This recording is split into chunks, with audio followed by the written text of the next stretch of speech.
ኢያከ ነዕቡዱ ወኢያከ ነስተዒን የሚለው ትልቁ ደረጃ አንተን ብቻ እናመልካለን፣ በአንተ ብቻ እንታገዛለን።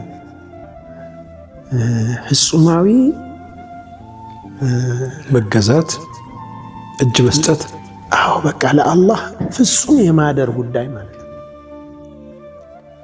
እገዛም ደግሞ ከሱ ብቻ የመጠየቅ እና የመፈለግ ጉዳይ። እገዛ ከአላህ ብቻ ስትፈልግ አንተ አቅም እንደሌለ ታምናለህ።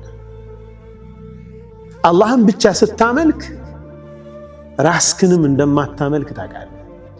ነፍስህን ፍላጎትህን እንደማታመልክ ሙሉ ለሙሉ ለአላህ እጅን የሰጠህ እንደሆንክ ታውቃለህ።